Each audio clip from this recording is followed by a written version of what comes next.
नमस्कार साथियों, मैं कन्हैया स्वागत करता हूं अपने YouTube चैनल पर। तो साथियों, एक बार फिर से मैं आप लोगों के लिए प्रैक्टिस सेट लेकर आया हूं। तो प्लीज़ आप लोग वीडियो को लाइक कर दीजिए और चैनल को सब्सक्राइब करिए। तो चलिए शुरू करते हैं आज का पहला प्रश्न। अविंद्रनाथ टैगोर की पेंटिंग है, तो ये क्या है? तो ये है आपका पुनरुत्थानवादी, ऑप्शन नंबर बी। बाल गंगाधर तिलक के बारे में निम्नलिखित में से कौन सा कथन सही है? तो इसमें हो जाएगा ऑप्शन नंबर डी, उपयुक्त में से एक से अधिक। क्योंकि तिलक ने गौहत्या का विरोध में समर्थन किया था, तो ये भी सही है। और प्रथम विश्व युद्ध में तिलक ने अंग्रेज़ों का समर्थन किया, तो ये भी सही है। बी और सी सही है। ए में जो है वो तिलक ने 1893 में गणपति उत्सव आरंभ किया था, ये ठीक है। लेकिन ये जो 1896 है, ये 1895 में शिवाजी उत्सव आरंभ किया था, तो ये गलत है। क्योंकि 1895 में शिवाजी उत्सव आरंभ किया था, तो इसलिए इस प्रश्न का उत्तर हो जाएगा ऑप्शन नंबर डी, उपयुक्त में से एक से अधिक।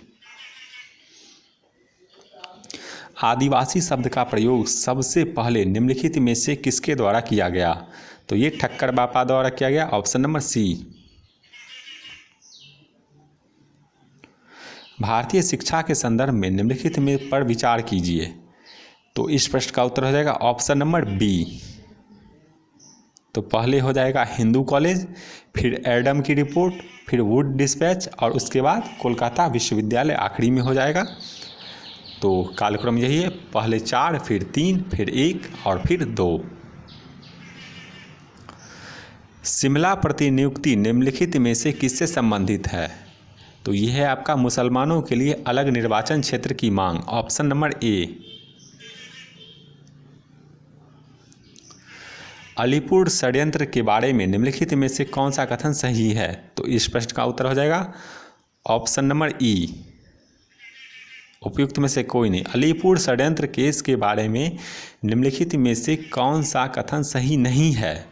तो इसमें सही नहीं है देखना, इसलिए इस प्रश्न का उत्तर है ऑप्शन नंबर ई। क्योंकि इसमें जितने भी कथन दिए गए हैं ये सभी सही है। तो ऑप्शन नंबर ए देख लेते हैं। इससे अनुशीलन समिति का अंत हो गया, बिल्कुल सही, अंत हो गया था। इस मामले में चित्तरंजन दास द्वारा सर अरविंदो का बचाव किया गया, ये भी ठीक है।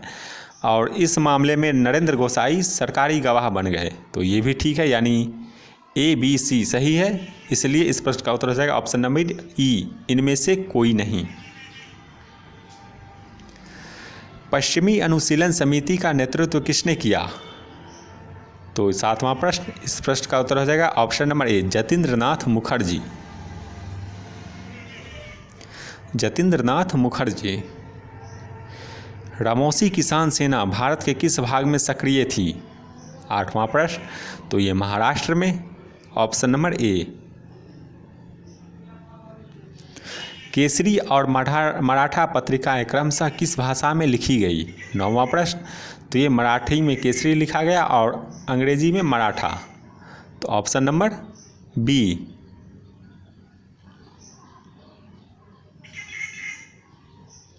यूनाइटेड इंडिया हाउस की स्थापना किसके द्वारा की गई थी?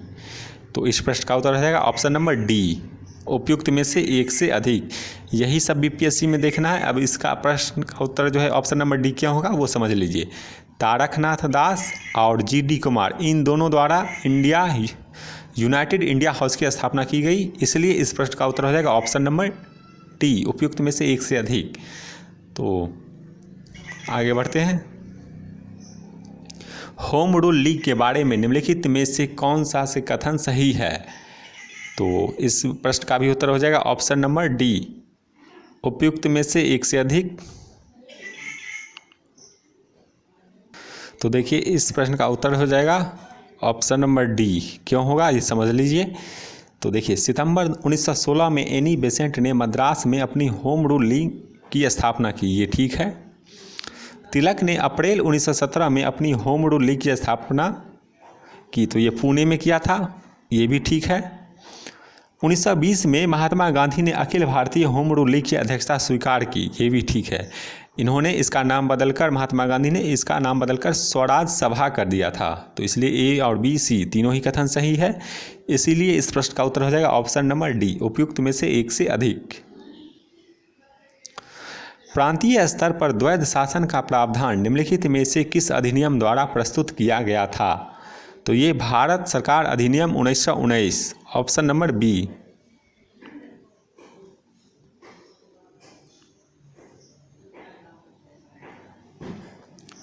चंपारण सत्याग्रह के बारे में निम्नलिखित में से कौन सा कथन सही नहीं है? तो इसमें जो गलत है वो देखना है। तो ऑप्शन नंबर बी जो है वो गलत है। ठीक है, महात्मा गांधी जो है वो चंपारण कृषि समिति के सदस्य नहीं थे। ये ऑप्शन गलत है क्योंकि महात्मा गांधी चंपारण समिति के सदस्य थे। अब ए ऑप्शन देख लेते हैं। तिनकठिया प्रथा के विरुद्ध इस आंदोलन का नेतृत्व महात्मा गांधी ने किया था, बिल्कुल सही। और यह महात्मा गांधी के नेतृत्व में पहला सविनय अवज्ञा आंदोलन था। तो ये भी ठीक है, यानी ए और सी जो है वो ठीक है, बी जो है वो गलत है। 1857 के विद्रोह के में मध्यम वर्ग के बारे में निम्नलिखित में से कौन सा कथन सही है? तो इसमें सही कथन देखना है। तो 1857 के विद्रोह में इसका समर्थन नहीं किया था मध्य वर्ग ने, तो इसलिए इस प्रश्न का उत्तर हो जाएगा ऑप्शन नंबर बी। तो देखिए 1857 के विद्रोह का समर्थन नहीं किया था, तो किसने नहीं किया था? तो मध्यम वर्ग ने इस विद्रोह का समर्थन नहीं किया था। निम्नलिखित में से किस यूरोपीय ने क्षेत्र प्राप्त करने की दृष्टि से भारतीय प्रांतों के झगड़े में भाग लेने की नीति शुरू की? तो ये क्या था? डुप्ले ने, ऑप्शन नंबर सी। डुप्ले ने ऐसा किया था। निम्नलिखित में से कौन गवर्नर जनरल ठगों के दमन के से संबंधित था? तो ये था आपका option number B, Lord William Bentinck.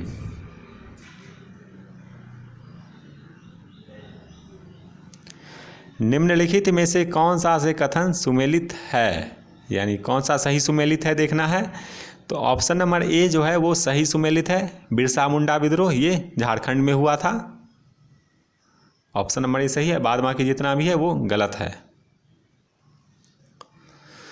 निम्नलिखित में से कौन सा से कथन महावीर के बारे में सही नहीं है, यानी महावीर के बारे में इसमें से कौन सा कथन गलत है वो देखना है। तो ऑप्शन नंबर सी जो है वो गलत है।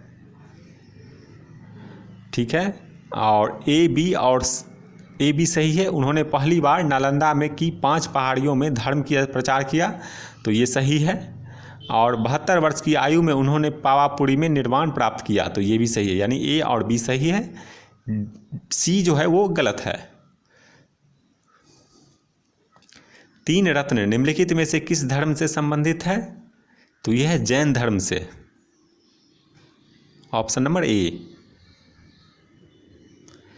12 अंग और 12 उपांग अंतिम रूप से किस जैन परिषद में संकलित किए गए थे? तो ये किया गया था द्वितीय जैन परिषद में, ऑप्शन नंबर बी। प्राचीन भारत की निम्नलिखित में से कौन सी लिपि दाएं से बाएं लिखी जाती थी? तो ये खरोष्टी लिपि था, ऑप्शन नंबर ए। ये बार बार बीपीएससी के एग्जाम में पूछा जा रहा प्रश्न है, तो ध्यान से देख लीजिए। ये खरोष्टी लिपि थी जो दाएं से बाएं लिखी जाती थी। हिंद यानी भारत के लोगों के संदर्भ में हिंदू शब्द का प्रयोग सबसे पहले किसके द्वारा किया गया था? तो ये अरब के द्वारा किया गया था, ऑप्शन नंबर ए।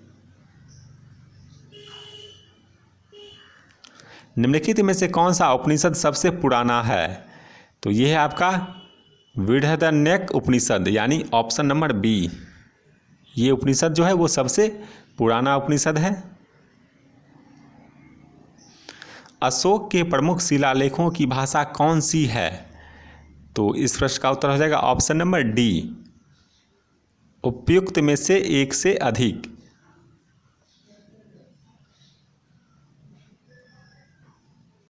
तो देखिए अशोक के प्रमुख शिलालेख की जो भाषा थी वो प्राकृत भी थी, ग्रीक भी था और अरमाइक भी था, यानी उपयुक्त में से एक से अधिक सही होगा। ए, बी और सी तीनों ही सही है। निम्नलिखित में से कौन सा कथन हर्षवर्धन के बारे में सही नहीं है? तो जो कथन गलत है वो देखना है। तो इस प्रश्न में जो है वो उपयुक्त में से एक से अधिक, ऑप्शन नंबर डी हो जाएगा।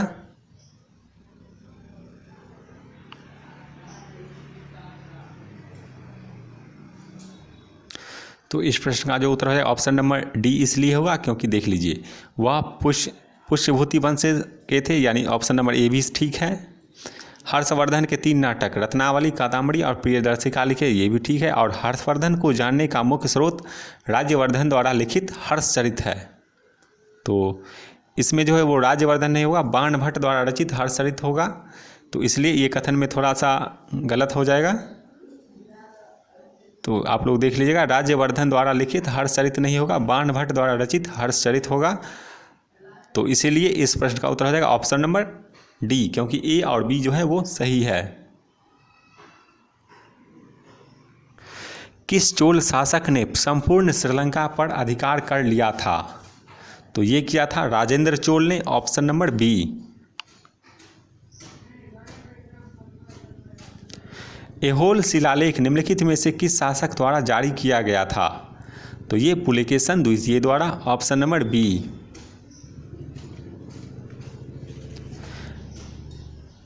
इंडोलॉजी के जनक और प्रथम मानव विज्ञानी के रूप में किसे जाना जाता है? तो ये हो जाएगा अलबरूनी, ऑप्शन नंबर सी।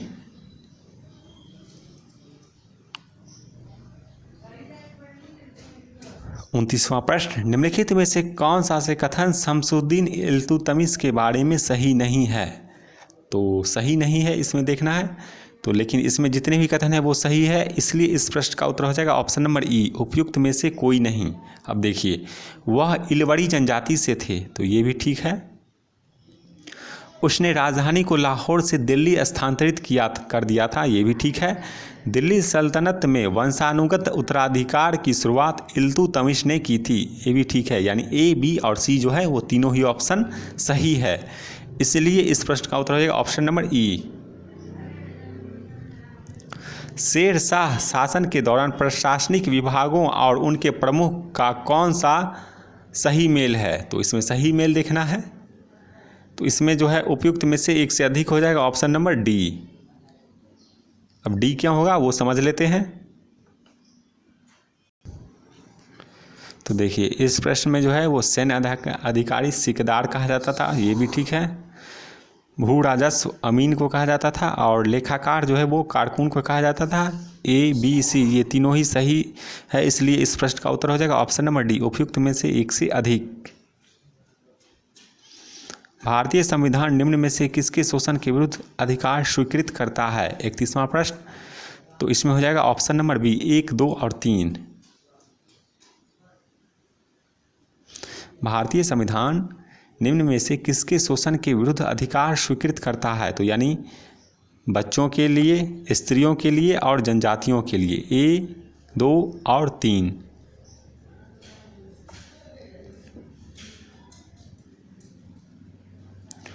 निम्नलिखित मौलिक अधिकार के संदर्भ में सत्य है, तो वो है आपका, इस प्रश्न का उत्तर हो जाएगा ऑप्शन नंबर ई, उपयुक्त में से कोई नहीं। यानी इसमें जितने भी कथन है वो गलत है।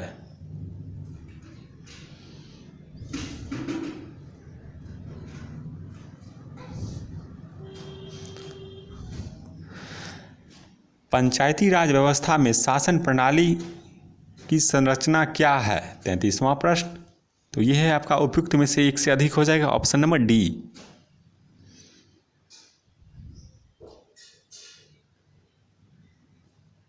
अब डी क्यों होगा ये चलिए समझ लेते हैं। तो देखिए, इसमें उपयुक्त में से एक से अधिक इसलिए होगा क्योंकि बी और सी ये दोनों ही कथन जो है वो सही है। ग्राम, प्रखंड और जिला स्तर पर स्थानीय स्वशासन की त्रिस्तरीय संरचना और ग्राम और जिला स्तर पर स्थानीय स्वशासन की द्वितीय संरचना। जहाँ की आबादी कम होगी उसके लिए बी है, और जहाँ ज़्यादा होगा वहाँ सी, जहाँ ज़्यादा आबादी होगा वहाँ बी है, और जहाँ कम आबादी होगा वहाँ सी लागू होता है। इसलिए इस प्रश्न का उत्तर हो जाएगा ऑप्शन नंबर डी। सूची 1 और सूची 2 को मिलान करिए, और चलिए मिलान कर लेते हैं।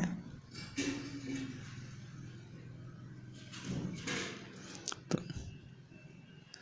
इसमें देखना है जो कौन सा कथन। तो देखिए, 34वां प्रश्न का हो जाएगा उत्तर आपका ऑप्शन नंबर सी, ठीक है, ए का 4 हो जाएगा। अब ए का 4 कैसे होगा, देखिए ग्राम पंचायत का गठन अनुच्छेद 40 में है, समान नागरिक संहिता ये अनुच्छेद 44 में है, यानी बी का 1 हो जाएगा। न्यायपालिका एवं कार्यपालिका का पृथक्करण तो ये अनुच्छेद 50 में है, और कृषि एवं पशुपालन ये अनुच्छेद 48 में है। तो ठीक है, बढ़ते हैं अगले प्रश्न पर। 1946 में गठित अंतरिम सरकार में कार्यपालिका परिषद के उपसभापति थे, तो ये जवाहरलाल नेहरू थे, ऑप्शन नंबर ए।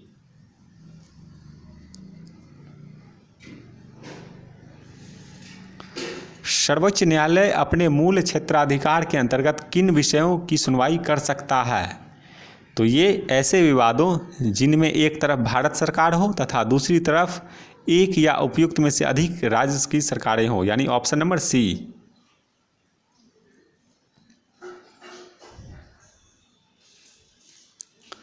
सर्वोच्च न्यायालय अपने मूल क्षेत्राधिकार के अंतर्गत किन विषयों की सुनवाई कर सकता है, तो वही हो जाएगा ऑप्शन नंबर सी।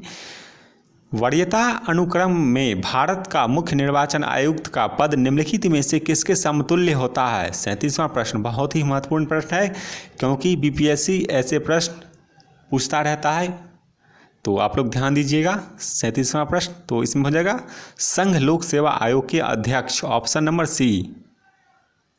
तो वरीयता क्रम में भारत का मुख्य निर्वाचन आयुक्त का पद जो है वो संघ लोक सेवा आयोग के अध्यक्ष के समतुल्य होता है। राज्यों के लिए राजभाषा का निर्धारण कौन करता है, तो ये हो जाएगा संबंधित राज्य का विधानमंडल, ऑप्शन नंबर सी। अवसर की समानता का उल्लेख भारतीय संविधान के निम्नलिखित उपबंध में किसमें किया गया है, तो ये हो जाएगा मूल अधिकार एवं प्रस्तावना में, ऑप्शन नंबर सी। निम्नलिखित में से किस निकाय का भारतीय संविधान में उल्लेख नहीं है, तो हो जाएगा क्षेत्रीय परिषद, ऑप्शन नंबर बी।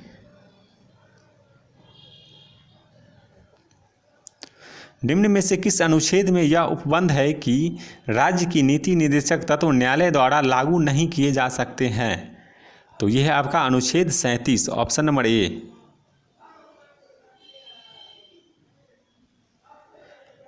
प्रकाश का रंग किससे संबंधित है, तो यह है आपका उपयुक्त में से एक से अधिक, ऑप्शन नंबर डी। और डी क्यों हो, चलिए समझ लेते हैं। तो इस प्रश्न का उत्तर ऑप्शन नंबर डी इसलिए होगा क्योंकि आवृत्ति और तरंग दैर्घ्य इन दोनों पर प्रकाश का रंग निर्भर करता है, ए और बी। तो इसलिए इस प्रश्न का उत्तर हो जाएगा ऑप्शन नंबर डी, उपयुक्त में से एक से अधिक। किसी परमाणु के मुख्य कोश में इलेक्ट्रॉनों की अधिकतम संख्या का सूत्र है, तो ये है आपका 2n2, यानी ऑप्शन नंबर बी।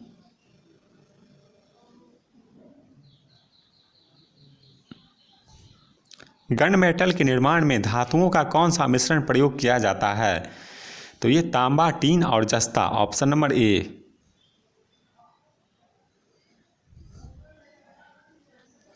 रात्रि के समय प्रकाश में तारा टिमटिमाता दिखाई देता है, इसका कारण क्या है, तो यह वायुमंडल द्वारा प्रकाश का अपवर्तन, ऑप्शन नंबर डी। सौर सेल किस सिद्धांत पर कार्य करते हैं, 46वां प्रश्न, तो ये फोटोवॉल्विक प्रभाव पर, यानी ऑप्शन नंबर ए। केवल एक, यानी सिर्फ एक ही है, फोटोवॉल्विक प्रभाव। वर्षारोधी कोट और टेंट के लिए प्रयोग की जाने वाली सामग्री का जलरोधक गुण का कारण है, तो इसका क्या कारण है, तो वो है ऑप्शन नंबर ए, केवल एक, यानी पृष्ठ तनाव।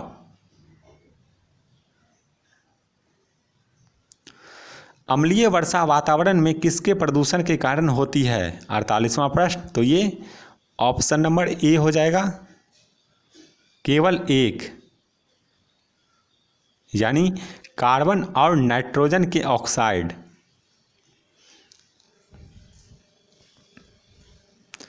उस अधातु का नाम बताइए जिसका गलनांक और क्वथनांक अधिक होता है। तो ये हो जाएगा हीरा, ऑप्शन नंबर बी। विद्युत जनरेटर मूल रूप से किस सिद्धांत पर कार्य करता है? तो ये हो जाएगा ऑप्शन नंबर सी, केवल 4, यानी इसका हो जाएगा चुंबकीय प्रेरण। ऑप्शन नंबर सी होगा, केवल 4, यानी इस प्रश्न का उत्तर हो जाएगा चुंबकीय प्रेरण। अल्कोहल का रासायनिक सूत्र क्या है? तो इसका रासायनिक सूत्र है C2H5OH, यानी ऑप्शन नंबर बी।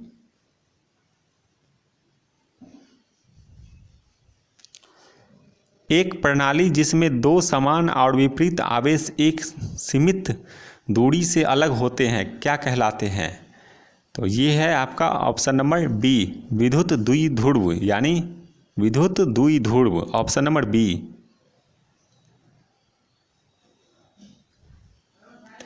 विद्युत क्षेत्र रेखाओं के बारे में निम्नलिखित में से कौन सा कथन गलत है?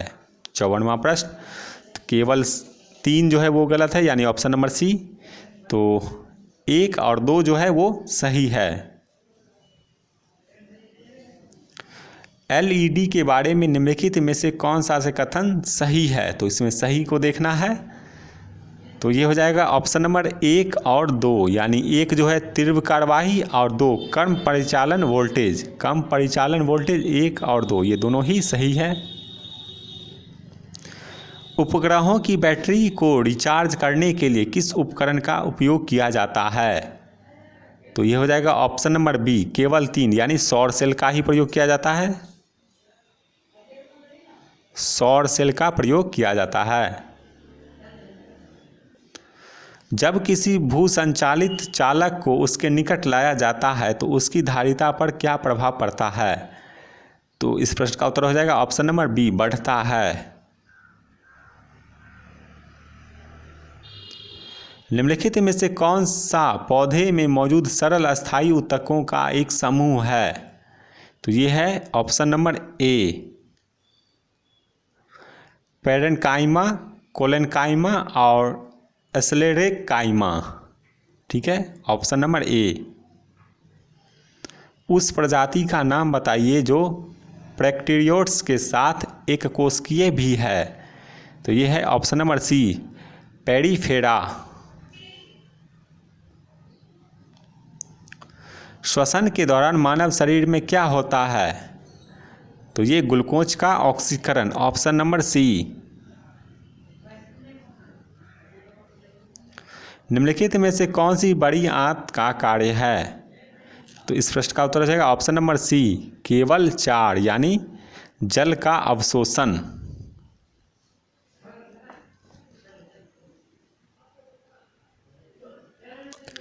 मानव शरीर में मूत्र का सही मार्ग निम्नलिखित में से कौन सा है? 62वां प्रश्न। तो ये है ऑप्शन नंबर ए, पहले किडनी होगा, फिर मूत्रवाहिनी, फिर मूत्राशय, फिर मूत्र मार्ग। निम्नलिखित में से कौन सा विटामिन बी कॉम्प्लेक्स का सदस्य नहीं है? 63वां प्रश्न। तो सी जो है फॉलिक एसिड इसका सदस्य, ऑप्शन नंबर सी हो जाएगा, केवल 4, यानी एस्कॉर्बिक एसिड जो है विटामिन बी कॉम्प्लेक्स का सदस्य नहीं है, यानी थायमीन, राइबोफ्लोविन और फॉलिक एसिड ये तीनों ही विटामिन बी कॉम्प्लेक्स के सदस्य हैं। निम्नलिखित में से कौन सा वायु जनित रोग है? 64वां प्रश्न। तो ये खसरा है, ऑप्शन नंबर ए। निम्नलिखित कथनों पर विचार करिए। तो 65वां प्रश्न। तो 1 और 2 ये दोनों ही कथन सही है, यानी ऑप्शन नंबर सी। इंसुलिन एक वसा भंडारण हार्मोन है जो अग्राशय द्वारा स्रावित किया जाता है का चयापचय प्रक्रियाओं नियंत्रित करता है। तो ये भी ठीक है। और मेलाटोनिन जो है उत्पादन मस्तिष्क में पीनियल ग्रंथि द्वारा होता है, मस्तिष्क जो सोने और जागने के चक्र को नियंत्रित करता है, यानी 1 और 2 दोनों ही सही है। गोल्डन चावल किसका समृद्ध स्रोत है? 66वां प्रश्न। तो ये हो जाएगा ऑप्शन नंबर ए, केवल 1, यानी विटामिन ए का समृद्ध स्रोत है, विटामिन ए का। निम्नलिखित में से किस वैज्ञानिक ने पोलियो वैक्सीन की खोज की? तो ये किया था जॉन साल्क ने, ऑप्शन नंबर बी। हाइड्रोपोनिक्स क्या है? तो यह है मिट्टी संवर्धन के बिना पौधे, यानी ऑप्शन नंबर ए। गठिया हमारे शरीर के जोड़ों में निम्नलिखित में से किसकी स्थिति के कारण होता है? तो यह हो जाएगा ऑप्शन नंबर सी, यानी केवल 2, यानी यूरिक एसिड के कारण होता है गठिया। जिम्नोस्पर्म में बीज होते हैं, तो ये होता है हमेशा नग्न, यानी ऑप्शन नंबर ए।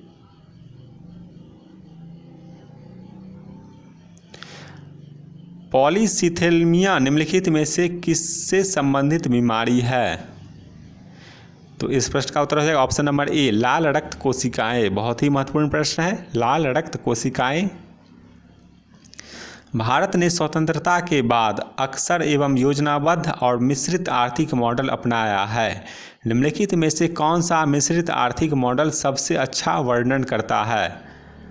तो इस प्रश्न का उत्तर हो जाएगा ऑप्शन नंबर सी, निजी और सार्वजनिक क्षेत्रों का सह अस्तित्व, यानी ऑप्शन नंबर सी। कार्वे समिति का गठन औद्योगिक नीति संकल्प 1956 के निर्माण के दौरान किया गया था। समिति का संबंध था, तो ये हो जाएगा ऑप्शन नंबर सी, लघु उद्योगों के विकास, यानी ऑप्शन नंबर सी, लघु उद्योगों का विकास। विश्व व्यापार संगठन की स्थापना किसके उत्तराधिकारी निकाय के रूप में की गई थी? तो यह है गैट, यानी टैरिफ और व्यापार का सामान्य समझौता, ऑप्शन नंबर सी।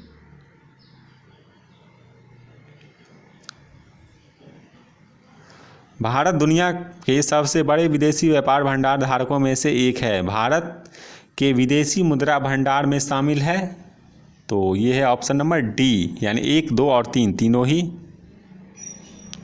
विदेशी मुद्रा संपत्ति, FCA, सोने का भंडार और विशेष आहरण अधिकार, ये तीनों ही जो है भारत के विदेशी मुद्रा भंडार में शामिल है। चलिए मिलते हैं अगले वीडियो में। प्लीज़ वीडियो को लाइक कर दीजिए और चैनल को सब्सक्राइब करिए। धन्यवाद।